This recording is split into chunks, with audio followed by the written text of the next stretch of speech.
નમસ્કાર દર્શક મિત્રો, આપણી આ ચેનલમાં આપનું હાર્દિક સ્વાગત છે.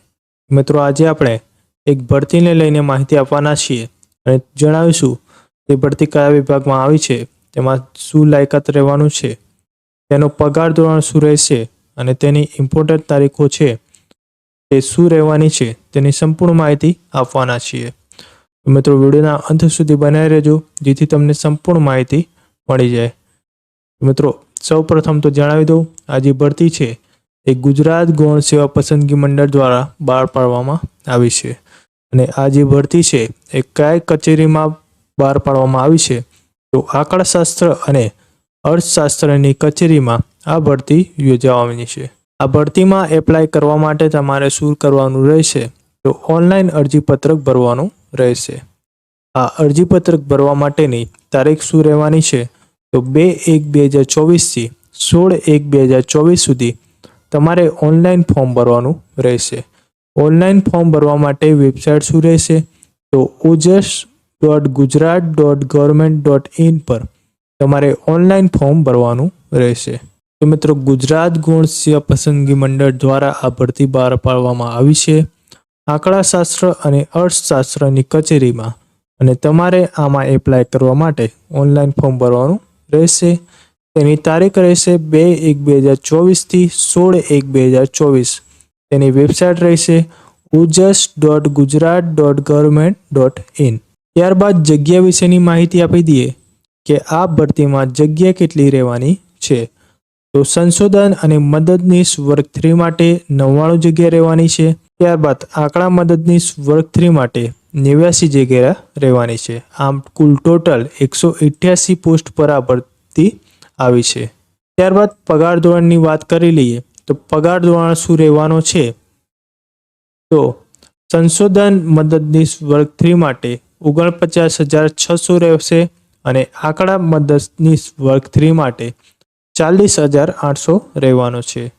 5 વર્ષ સુધી તમારો ફિક્સ પગાર આ પ્રમાણે રહેશે. ત્યારબાદ તમને ફૂલ પે મળશે. ત્યારબાદ વય મર્યાદા અને શૈક્ષણિક લાયકાતની વાત કરી લઈએ તો 16/1/2024 ને ધ્યાનમાં લઈને તમારે 18 વર્ષથી ઓછી ઉંમર ન હોવી જોઈએ અને 37 વર્ષથી વધુ ઉંમર ન હોવી જોઈએ. શૈક્ષણિક લાયકાતની વાત કરી લઈએ તો માન્ય યુનિવર્સિટીમાંથી તમારે સ્નાતક અથવા અનુસ્નાતકની ડિગ્રી ધરાવતા હોવા જોઈએ. આંકડાશાસ્ત્ર અથવા એપ્લાઇડ આંકડાશાસ્ત્ર અથવા ગાણિતિક આંકડાશાસ્ત્ર અથવા અર્થશાસ્ત્ર અથવા તો એપ્લાઇડ અર્થશાસ્ત્ર અથવા વાણિજ્ય અર્થશાસ્ત્ર અથવા ઇકોનોમેટ્રિક્સ અથવા ગણિતશાસ્ત્ર અથવા વાણિજ્ય આંકડાશાસ્ત્ર અથવા એપ્લાઇડ ગણિતશાસ્ત્ર અથવા એડવાન્સ આંકડાશાસ્ત્રમાં તમે સ્નાતક અથવા અનુસ્નાતક કરેલું હોવું જોઈએ અને તેની ડિગ્રી તમારી પાસે હોવી જોઈએ. ત્યારબાદ કોમ્પ્યુટરનું બેઝિક નોલેજ તમને હોવું જોઈએ અને તેનું સર્ટિફિકેટ તમારી પાસે હોવું જરૂરી છે.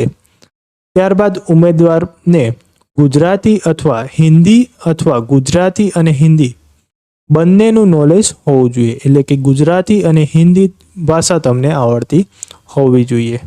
ત્યારબાદ વયમર્યાદામાં છૂટછાટની વાત કરી લઈએ તો સામાન્ય કેટેગરીના મહિલા ઉમેદવારને 5 વર્ષની છૂટછાટ રહેશે. અનામત કેટેગરીના પુરુષ ઉમેદવારને 5 વર્ષની છૂટછાટ રહેશે. અનામત કેટેગરીના મહિલા ઉમેદવારને 10 વર્ષની છૂટછાટ આપવામાં આવશે. આ રીતે અલગ અલગ વિવિધ છૂટછાટ આપવામાં આવી છે તે તમે જોઈ શકો છો. કોમ્પ્યુટર જાણકારી કઈ પ્રમાણની હોવી જોઈએ અને એનું સર્ટી કઈ પ્રમાણેનું હોવું જોઈએ તેની પણ વાત કરી લઈએ તો ડિપ્લોમા અથવા ડિગ્રી તમે કરેલી હોવી જોઈએ અને તમારી પાસે એ વિશેનું સર્ટિફિકેટ હશે તો માન્ય ગણવામાં આવશે. અથવા તો ધોરણ 10 અથવા ધોરણ 12માં તમારે કોમ્પ્યુટર વિષય હોવો જોઈએ અને તેની માર્કશીટમાં તમારે કોમ્પ્યુટર વિષયમાં ગુણ આપેલા હોવા જોઈએ તો પણ માન્ય ગણાશે. અથવા તો કોમ્પ્યુટરની બેઝિક નોલેજની પરીક્ષા પાસ કર્યાનું સર્ટિફિકેટ તમારી પાસે હોવું જોઈએ. તો મિત્રો, આ પ્રમાણેના કોમ્પ્યુટરના સર્ટિફિકેટ તમારી પાસે હોવા જોઈએ. ત્યારબાદ પરીક્ષા ફી કેટલી રહેશે તો જનરલ કેટેગરી માટે ₹100 ફી રહેશે અને ટ્રાન્ઝેક્શન ફી રહેશે. અને અનુસૂચિત જાતિ SC ST SCBC અને EWS અને એક્સ સર્વિસમેન અને દિવ્યાંગ ઉમેદવાર માટે કોઈ ફી રાખવામાં આવી નથી. તો જનરલ કેટેગરી માટે 100 રૂપિયા ફી અને ટ્રાન્ઝેક્શન ફી રહેવાની છે. ત્યારબાદ પરીક્ષા પદ્ધતિની વાત કરી લઈએ તો CBRT એટલે કે કોમ્પ્યુટર બેઝ ટેસ્ટ રહેવાની છે અને આ પરીક્ષા MCQમાં રહેશે. પરીક્ષા પાર્ટ A અને પાર્ટ B એમ બે ભાગમાં લેવામાં આવશે. પાર્ટ A માં તાર્કિક કસોટી અને ગાણિતિક કસોટી પૂછવામાં આવશે. તેમાં તાર્કિક કસોટીના 30 ગુણ રહેશે અને ગાણિતિક કસોટીના 30 ગુણ રહેશે. એમ પાર્ટ A માં કુલ ટોટલ 60 ગુણ રહેવાના છે.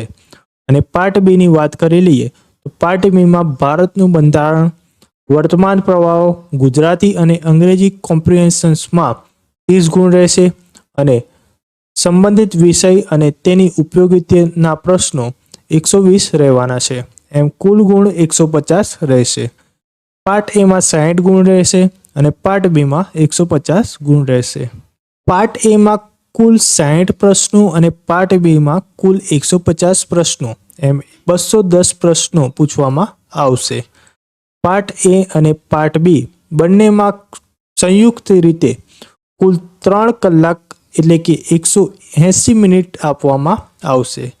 આ જે પરીક્ષા યોજાશે તેમાં પાર્ટ A અને પાર્ટ B રહેવાના છે. પાર્ટ A માં 60 ગુણ રહેશે, પાર્ટ B માં 150 ગુણ રહેશે અને આ બંને પાર્ટ માટે તમને 3 કલાક એટલે કે 180 મિનિટનો સમય આપવામાં આવશે. તો મિત્રો તમને આપણી આ જાણકારી ગમી હોય તો વિડીયોને લાઈક કરી દેજો અને કોમેન્ટમાં જરૂરથી જણાવજો કે તમને આ અપડેટ અને માહિતી કેવી લાગી. અને જો તમે આપણી આ ચેનલમાં નવા હોવ તો ચેનલને સબસ્ક્રાઈબ કરવાનું અને નોટિફિકેશન ઓન કરવાનું ભૂલતા જ નહીં, કારણ કે આ જ પ્રકારની માહિતી અને અપડેટ આપણે અહીંયા આપતા રહીએ છીએ.